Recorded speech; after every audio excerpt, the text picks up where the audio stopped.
মাসি তোমার হলুদ দাঁতের চিরল হাসি দেখতে বড় ভালোবাসি।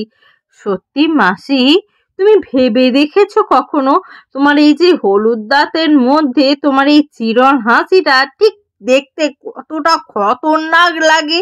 তোমার এই বিশু বা তোমার এই গ্লুকোজ দেখে কোনোদিন রাত্রে না অজ্ঞান হয়ে যায়। বিশ্বাস করো, এরকম খতরনাক হাসি হেসো না। বিশ্বাস করো মাসি, তোমার এই খতরনাক হাসি দেখলে না বিশুর পিলে অবধি চমকে যাবে। এরকম খতরনাক হাসি দেখলে, এত লম্বা চুলে হলুদ দাঁতে চিরল হাসি দেখলে বিশ্বাস করো মাসি, পুরো ডাইনি রাক্ষসী লাগছে। এইরকম হাসি কেউ হাসে নাকি? আর তার সাথে এইটা কি সুন্দর টোটো চালাচ্ছিল, নিজের মতন কাজ করছিল, ভীষণ ভালো কাজ করছিল। কিন্তু ওই যে কাজ করতে দেবো না, সেখানেও গিয়ে নিজে গিয়ে আড়িয়ে থাকবো, সেটা করছো। তাকে না ঠিকঠাক মতন রোজগার করতে দিচ্ছ, বেশ, সে ঠিকঠাক মতন রোজগারও করতে পারছে না। এবার তারপরে কি হলো যে তোমার ভিডিওতে তাকে এমন নাচাচ্ছ মনে হচ্ছে যেন পটি করতে যাবে।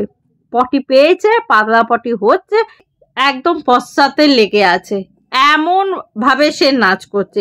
এইগুলো কোনো মানে হয়? তোমরা নাচে না জানো না, সেই রকম তোমরা নাচানাচি করছো। বিশ্বাস করো, আমার এখন এরকম স্ট্রমার মধ্যে রয়েছি। বিশ্বাস করো যে আমার ফোনে আমি 500 টাকা কম দিয়েছিলাম, 500 টাকা কম দিয়েছিলাম ফোনটা কেনার সময়।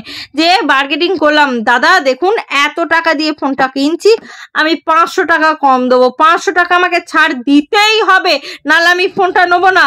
তো দাদা আমাকে বললো যে বেশ ঠিক আছে বুনু, তোমাকে আমি 500 টাকা ছাড় দিচ্ছি, ফোনটার নাম।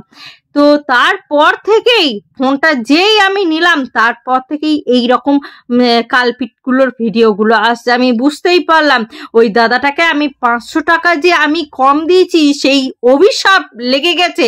আর সেই অভিশাপেই এই সমস্ত ভিডিওগুলো আমার চোখের সামনে আসে আর আমাকে এইভাবে উত্তপ্ত করে দেয়। এইগুলো কোনো মানে হয়? হ্যাঁ মাসি, এরকম হলুদ দাঁতে এরকম হাসলে যে কাউরির পিলে চমকে যাবে।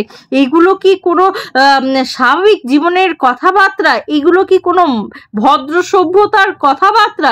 তোমার ছেলের একটা ভদ্রতা জ্ঞান নেই। তুমি তো শাড়ি বিক্রি করো, তুমি তো বিজনেস করো, তোমার একটা বিজনেসের জ্ঞান নেই যে কিসের সাথে কি মানায়। তা তোমার শাড়ির সাথে ব্লাউজ পরছো কি সুন্দর, তার সাথে দাঁতটাকে পরিষ্কার করো, দাঁতটাকে একটু ক্লিন করো, সেটাকে একটু হোয়াইটনিং করো। সেটাকে তো হলুদই রেখে যাচ্ছ, সেটার বেলায় কই সাদা করছো না তো।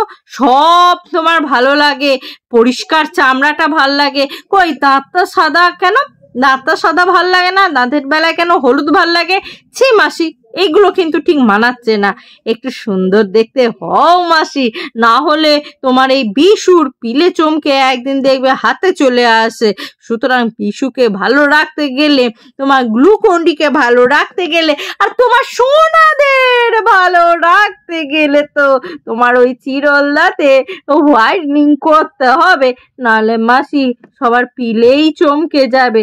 তো বন্ধুরা, তোমাদের যদি আজকের ভিডিওটি ভালো লাগে, লাইক শেয়ার কমেন্ট করো, আর প্রচুর পরিমাণে সাবস্ক্রাইব করে নিও আমার এই চ্যানেলটিকে। আজকের মতন আসি, আবার দেখাবে তোমাদের সাথে নতুন একটা ভিডিওর সাথে, নতুন একটা জোশের সাথে। ততক্ষণের জন্য টাটা।